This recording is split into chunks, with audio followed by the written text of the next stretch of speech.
I should have seen it coming. That's what I keep telling myself as I sit here on Margaret's porch, watching the Tennessee sun dip below the pine trees. Should have seen it the first time Brittany left her coffee cup on the counter and said, "You'll get that, right?" Should have seen it when Daniel stopped kissing my cheek goodnight. Should have seen it in 1,000 small moments that added up to me disappearing in my own house. But I'm getting ahead of myself. It started innocent enough. 5 years ago, Daniel brought Brittany home for Thanksgiving. She was pretty blonde hair, always perfect, nails done, that kind of smile that doesn't quite reach the eyes but looks good in photos. Mum, Daniel said, his arm around her waist, "We're thinking of getting married." I hugged them both, made my pecan pie, gave them my blessing. 6 months later, they had a small wedding at the courthouse and I paid for the reception at the VFW hall. Chicken and green beans, a DJ who played too loud but everyone danced. I was happy, my son was happy. "Mrs. Patterson," Brittany said to me that night, already a few glasses of champagne in. "Daniel says you have that big house all to yourself. Must get lonely." "It's home," I told her, "had it for 32 years. Well, she leaned in, her perfume thick and sweet. "We're paying almost $1,500 a month for our apartment. Tiny place. If we could save that money, we could maybe buy our own house in a couple years." You ever think about, having company? Daniel was watching us from across the room. I saw hope in his eyes. The same hope I'd seen when he was 10 and wanted a bicycle we couldn't afford, when he was 17 and needed help with college applications. I'd always found a way to give him what he needed. "You two could stay with me," I said. "Save your money, build your future." Brittany hugged me. "You're the best, Mrs. Patterson, the absolute best." They moved in 3 weeks later. I gave them the master bedroom, the one I'd shared with Daniel's father, the one with the big windows facing the magnolia tree. I took the smaller room down the hall. "You're young," I told them. "You need the space." I meant it. I wanted them to be comfortable, to feel like this was their home too. The first year wasn't bad. Brittany worked at the bank, Daniel at the automotive parts warehouse. They'd come home tired and I'd have dinner ready, pot roast on Mondays, spaghetti on Wednesdays, fried chicken on Fridays. Brittany would say thank you sometimes. Daniel always did. "Mum, you didn't have to," he'd say, but he'd eat 2 helpings anyway, just like when he was a boy. But little things started changing. Brittany would leave dishes in the sink. "I'm exhausted. Mrs. Patterson, would you mind?" Then it became expected. No asking, just dishes piling up, laundry appearing in the hamper that I'd fold and put away. Grocery lists on the counter with a note, "Can you grab these?" "Thanks." My social security check stretched to cover food, utilities, things they needed. By the second year, I wasn't Mrs. Patterson anymore. I was just there, a fixture, like the refrigerator or the couch. "Why didn't you vacuum?" Brittany would ask when she got home. "I can see tracks on the carpet." "I did vacuum," I'd say, "this morning." "Well, it doesn't look like it. And the bathroom needs scrubbing." I don't know what you do all day, honestly. Daniel would walk past these conversations like they were happening in another language. He'd kiss Brittany hello, grab a beer, turn on the game. Never looked at me, never said, "Hey Brittany, that's my mother you're talking to." Never said anything. I told myself it was fine. They were stressed. Young people today, they work so hard. Brittany's boss was demanding. Daniel's shifts were long. They needed support and I could give them that. That's what mothers do. That's what family does. But something hardened in Brittany's voice over time. Something that made me feel small. "You forgot to buy the almond milk," she'd say, holding up the regular milk like evidence in a trial. I specifically wrote almond milk. "Can't you read?" "I'm sorry, I never mind. I'll just be bloated all day. Thanks a lot." I started keeping a notepad, writing down everything they needed, double checking, triple checking. But there was always something. The towels weren't soft enough. The chicken was too dry. I left a light on and wasted electricity. I didn't leave a light on and the hallway was too dark. Margaret called me one Tuesday afternoon, my older sister, the one who always knew when something was wrong. Diane, she said, my name is Diane, you sound tired. I'm fine, Margie, you're not fine. I can hear it. When's the last time you did something for yourself? I looked around my kitchen, their kitchen now really. Brittany's expensive coffee maker on the counter, Daniel's protein powder taking up half the pantry, my little corner with my instant coffee and my English muffins. I do plenty for myself. Liar, Margaret said, but gentle. Come visit me, stay a week, get out of that house. They need me. Do they need you or do they use you? I hung up politer than that, but the question stayed with me, rattled round my head while I scrubbed floors and folded their clothes and made their meals. Then came last Thursday. I'd been up since 5:30, like always, made coffee, read my devotional, just a few verses, nothing fancy, but it centres me. I cleaned the kitchen from the night before, started a load of laundry, made a grocery list. By noon I was tired, my hip's been bothering me, arthritis settling in like an old enemy. I made myself a sandwich, sat down in the living room, put on one of my movies, an old John Wayne Western. The good guys wore white hats, the bad guys wore black, and everything made sense by the end. I must have been watching for 20 minutes when I heard Brittany's car in the driveway. Odd, she wasn't supposed to be home until 5:30. I heard her heels clicking on the hardwood, fast and angry. She appeared in the doorway, still in her bank uniform, face flushed. She looked at me, looked at the TV, looked at the kitchen, visible through the doorway. Then she walked straight to the wall and yanked the TV plug out. The screen went black. John Wayne disappeared mid-sentence. Didn't you see the sink is filthy and needs washing? Why are you sitting here? I opened my mouth. No words came out. I work all day, Brittany continued, her voice rising. All day dealing with customers and accounts and stress, and I come home to this. You sitting on your rear watching TV while my dishes pile up.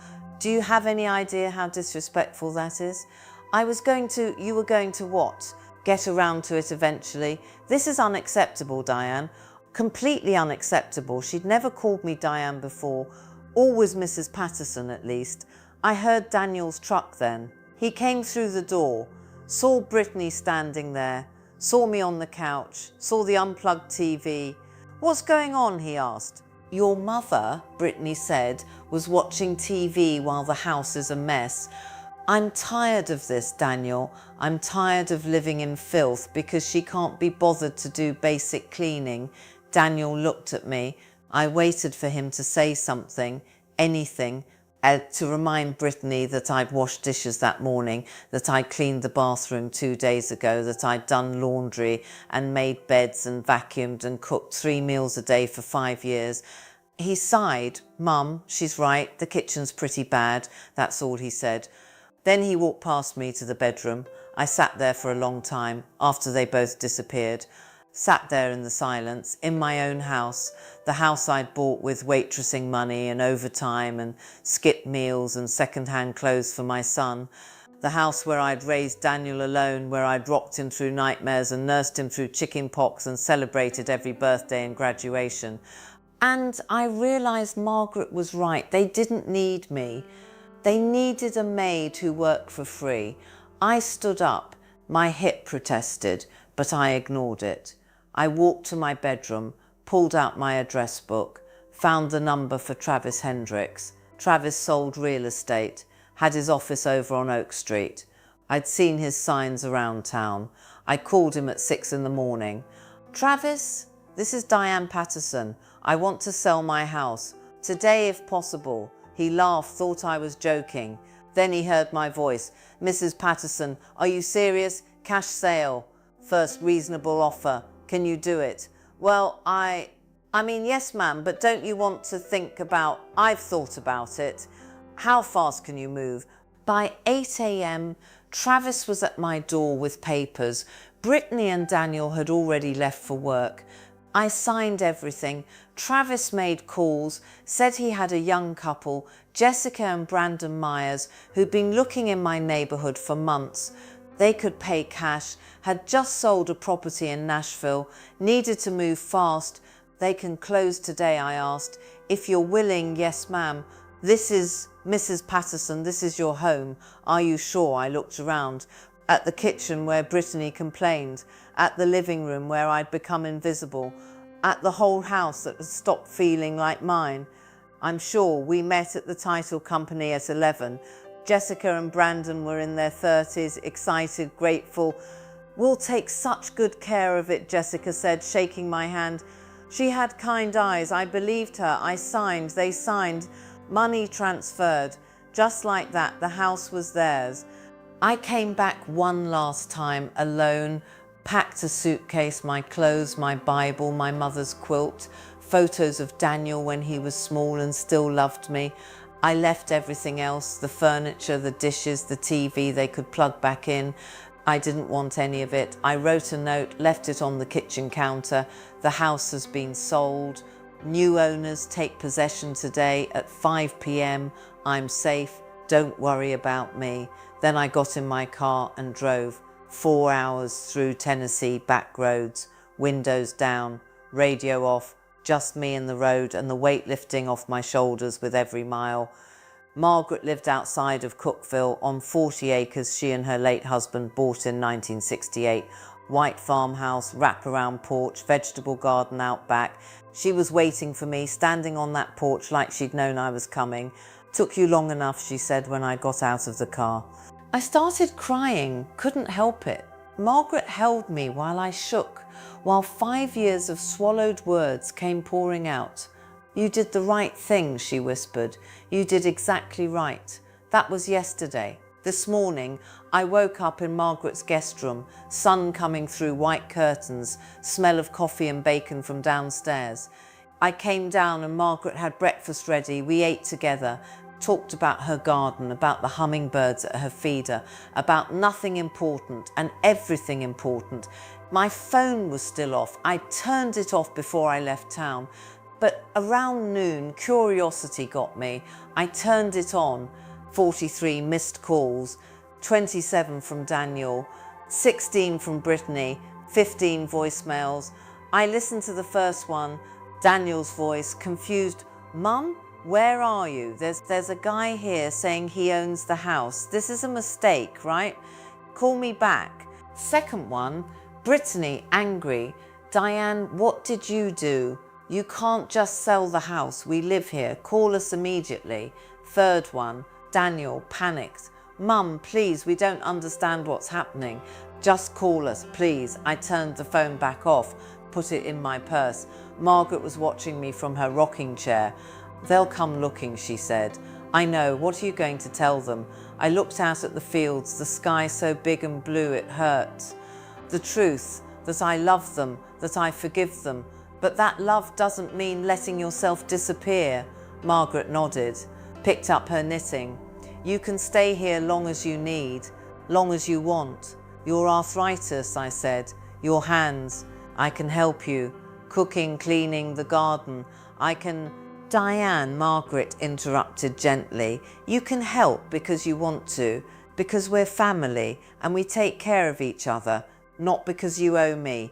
Not because I'll make you feel worthless if you don't. You understand the difference. I did. For the first time in 5 years, I really did. That night, my phone rang again. I let it go to voicemail, but I listened later. Daniel's voice breaking. Mum, I'm sorry. I'm so sorry. Please just tell me you're okay. I can't lose you. Please. My hand hovered over the callback button, but I wasn't ready yet. They needed to sit with this, needed to understand what they'd lost, and I needed to remember who I was before I became their servant. The phone rang again, different number. I answered without thinking.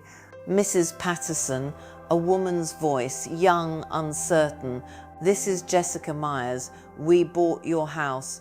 I'm so sorry to bother you, but Daniel and Brittany are still here. They won't leave. They're saying this is all a mistake, that you didn't mean to sell. The police or... Could you maybe talk to them? I don't want trouble. We just want to move into our home. I closed my eyes, took a breath, put Daniel on the phone. Mum, Daniel's voice cracked like he was 14 again, caught sneaking out. But he wasn't 14, he was 35 years old, and he'd just spent 5 years watching his wife tear me down without saying a word. Daniel, I said, keeping my voice steady, you need to leave that house. It doesn't belong to us anymore. What are you talking about? You can't just... Mom, this is insane. Where are you? We've been calling for hours. I'm safe. I'm with Margaret. Aunt Margie in Cookville? That's 4 hours away. Mum, come home. We can figure this out. Whatever's wrong, we can fix it. I heard Brittany in the background, shrill and demanding. Tell her she can't do this. Tell her we have rights. You have no rights to my house, Daniel. I sold it. The sale is legal and final. Jessica and Brandon are the owners now. You're trespassing. Trespassing. Mum, I'm your son. Yes, I said quietly. You are. And I'm your mother. The mother you let your wife treat like hired help. The mother you watched disappear in her own home and never said a word. Silence. Long enough I thought he'd hung up. It wasn't like that, he finally said, but his voice was weak. He knew. He'd always known. Leave the house, Daniel. Take Brittany and leave. Figure out where you're going to live, because it's not with me anymore. But we don't have anywhere. You both have jobs. You've been saving money for 5 years living rent-free. Figure it out like every other adult in this country. Mum, please. I hung up. My hands were shaking. Margaret reached over and squeezed my knee. That was hard, she said. That was necessary. My phone rang again immediately. I turned it off completely this time. Whatever happened next, they'd have to handle it themselves. Margaret and I fell into a rhythm over the next few days. She'd wake first, stubborn as always, trying to make coffee with her arthritic hands. I'd come down and gently take over. We'd have breakfast on the porch, eggs and toast, sometimes grits, sweet tea, even though it was still morning. She'd tell me about her garden, what needed weeding, what needed watering. I'd work in the soil while she supervised from a lawn chair, both of us quiet and content. Afternoons we'd read. She liked mysteries, I liked biographies. We'd sit in her living room, the oscillating fan moving warm air around, and just be no demands, no criticism, no walking on eggshells. Evenings I'd cook. Not because I had to, but because I wanted to, because Margaret would sit at the kitchen table and talk to me while I worked, actually talk, asking about my day and my thoughts and my opinions, because when I served dinner she'd say thank you and mean it, because when we did dishes together, her washing, me drying, slow and easy, it felt like family instead of servitude. On the 4th day, a car pulled up the long driveway. I was in the garden pulling weeds from around the tomato plants. I recognised Daniel's truck immediately. My stomach tightened. Margaret came out onto the porch, arms crossed. Want me to send them away? No, I said, standing up and brushing dirt from my knees. I'll talk to them. Daniel got out first. He looked terrible. Wrinkled shirt, unshaven, eyes red-rimmed. Brittany climbed out the passenger side, still put together in her bank clothes, but her expression was thunder. Mum, Daniel started, walking toward me. We've been staying at a motel. Do you know how much that costs per night? I imagine quite a bit, I said. We can't afford this. Our savings are running out. Then find an apartment. That's what people do. Brittany stepped forward. This is ridiculous, Diane. You sold your house out of spite because I asked you to clean a sink. That's psychotic. Brittany, I said calmly, I sold my house because it was mine to sell, because I worked 2 jobs for 30 years to pay for it, because it stopped being my home and became my prison. Oh, please, prison, we let you live there. The words hung in the air like poison. Let me, I repeated softly, let me live in the house I bought in 1993. Daniel grabbed Brittany's arm. Brit, don't. She shook him off. I'm tired of tiptoeing around this. Yes, we needed help. Yes, maybe I was stressed and said things I shouldn't have. But you don't just abandon your family over hurt feelings. I didn't abandon anyone, I said. I gave you a place to live for 5 years. I cooked your meals and cleaned your messes and used my social security to buy your groceries. I loved you and served you and disappeared piece by piece until I didn't recognize myself anymore. And you never once said thank you. Not really, not in a way that mattered. That's not fair, Daniel said, his voice breaking. I said thank you, I appreciated. You sat there while your wife told me I was worthless. You watched her yank the TV plug from the wall and berate me for sitting down in my own house, and you said I was right to feel bad. You chose her comfort over my dignity every single day for 5 years, Daniel. My son's face crumpled. I didn't know it was that bad. You didn't want to know. Brittany threw up her hands. So what now? You're just going to live out here in the middle of nowhere with your sister and let us struggle? What kind of Christian does that? I thought you people were supposed to forgive. Margaret's voice came sharp from the porch. Don't you dare use scripture as a weapon in my yard, young lady. I held up a hand to Margaret, kept my eyes on Brittany. I do forgive you, both of you. I forgive you because holding on to anger would poison me, not you. But forgiveness doesn't mean going back to how things were. It doesn't mean letting you treat me like a servant again. We won't, Daniel said desperately. It'll be different, I promise. We'll get our own place and you can visit and you'll what? Respect me once a week, treat me like a mother on holidays. He had no answer. I'm staying here, I said. Margaret needs help. Her arthritis makes cooking and gardening difficult. I'm going to take care of her because that's what family does. Real family. We take care of each other with respect and love and gratitude. And what are we supposed to do? Brittany demanded. Whatever you want, you're adults, you have jobs, find an apartment, build your life. I'll be here when you're ready to have a real relationship with me. One where I'm a person, not a convenience. Daniel started crying then. Full tears streaming down his face. I'm sorry, Mum. I'm so sorry I didn't see it. I should have seen it. My heart broke for him. He was still my boy, still the child I'd rocked and raised and loved. But he was also a man who'd made choices, and choices have consequences.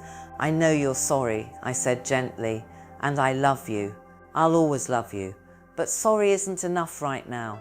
You need to show me you've changed, not just tell me. Brittany grabbed Daniel's arm. Come on, she's made up her mind. She wants to play martyr out here. Let her. But Daniel didn't move. He looked at me like he was really seeing me for the first time in years. I'll call you, he said. Once we get settled, I'll call you. I'd like that. They left. I watched the truck disappear down the driveway, dust rising behind it. Margaret came down from the porch and stood beside me. That was harder than the phone call, she said. Everything worth doing is hard. She laughed, dry and knowing. Lord, when did you get so wise? When I had 4 hours alone in a car to think. We went back inside. I made lunch. Tomato sandwiches with mayonnaise and salt. The tomatoes from Margaret's garden. We ate quietly. The afternoon stretched ahead, peaceful and unmarked. Weeks passed. I settled into life at Margaret's farm. We established routines, comfortable ones. I'd help her with the things her hands couldn't manage anymore. Opening jars, buttoning her cardigan, threading needles for her sewing. She'd help me with the things my heart couldn't manage yet. Talking through my feelings, processing the grief of losing the relationship I'd thought I had with my son, rebuilding my sense of self-worth. We'd sit on the porch in the evenings and watch the sun set over the fields. Sometimes we'd talk, sometimes we'd just be quiet together. It was enough, more than enough. Daniel called twice in the first month. Short calls, awkward.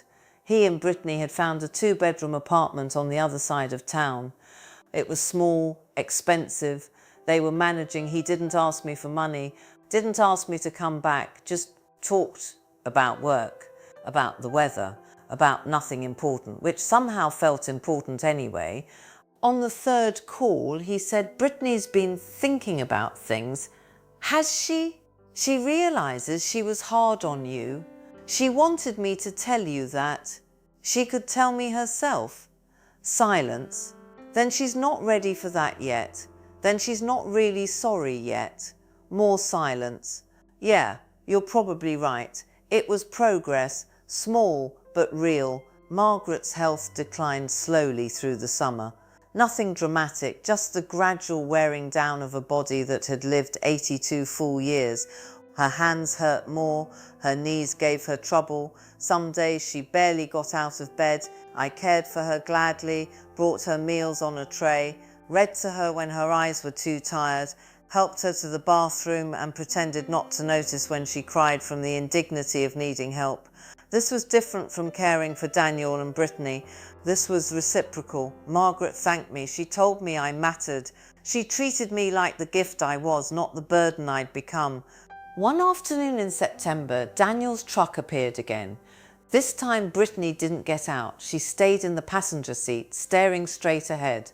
Daniel came to the porch alone. Mum, can we talk? Of course. We sat in the rocking chairs. He looked better, cleaner, calmer, but tired in a deeper way than before. Living on our own is hard, he said. Really hard. I know. I never realised how much you did, how much everything costs, how much work it takes just to keep a household running. He rubbed his face. Brittany and I fight all the time now. About money, about chores, about everything. That's marriage sometimes. It's more than that though.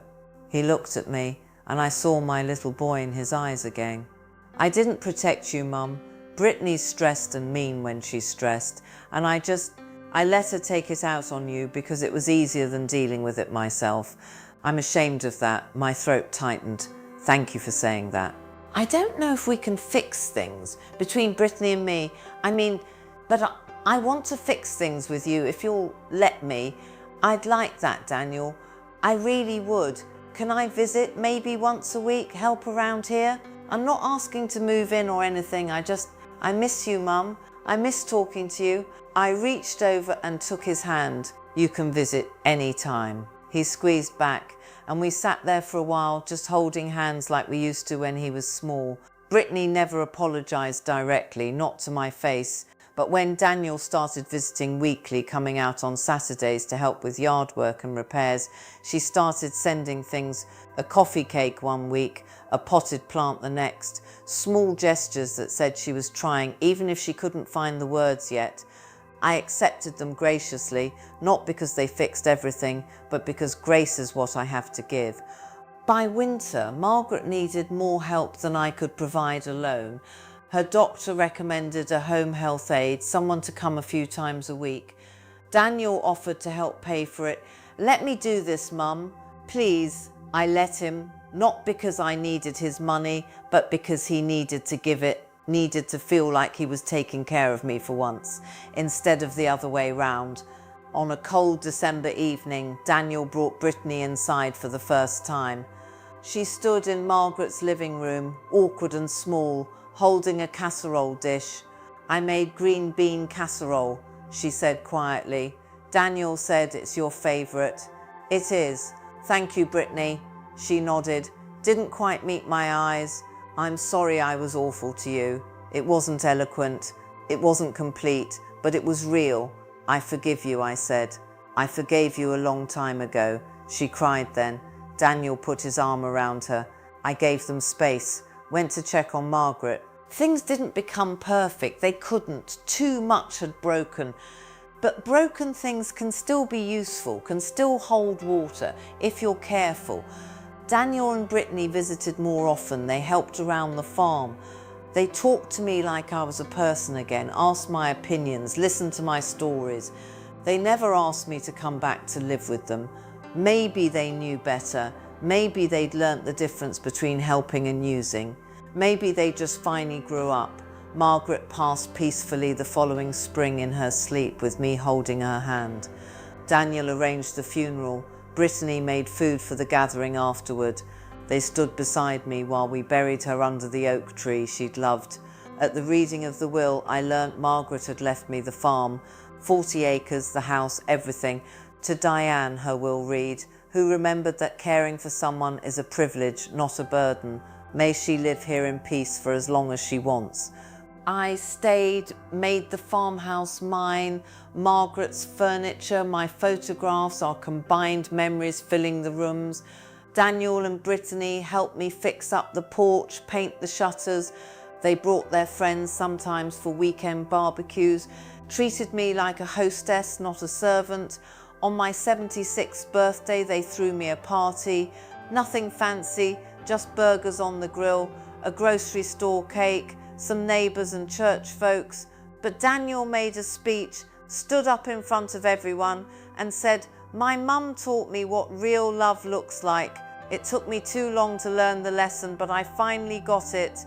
Mum, thank you for not giving up on me," I cried. Couldn't help it.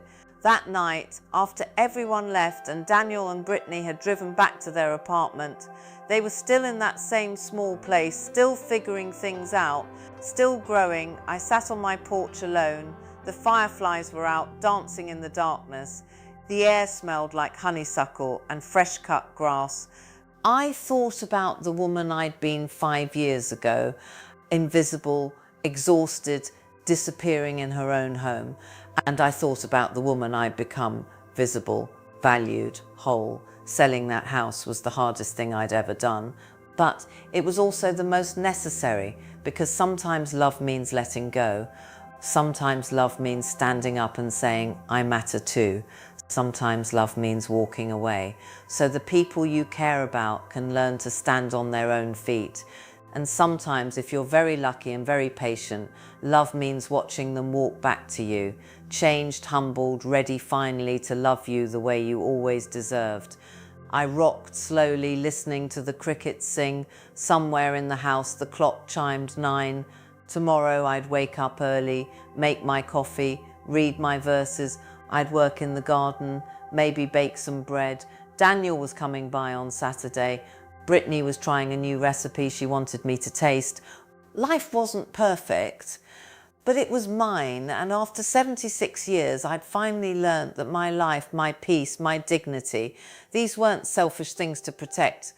They were sacred. I smiled up at the stars, whispered a prayer of thanks, and went inside to my home, the one I'd chosen, the one that chose me back. The door closed softly behind me, and for the first time in years, I locked it knowing I was safe. Not from the world outside, but from ever becoming invisible again,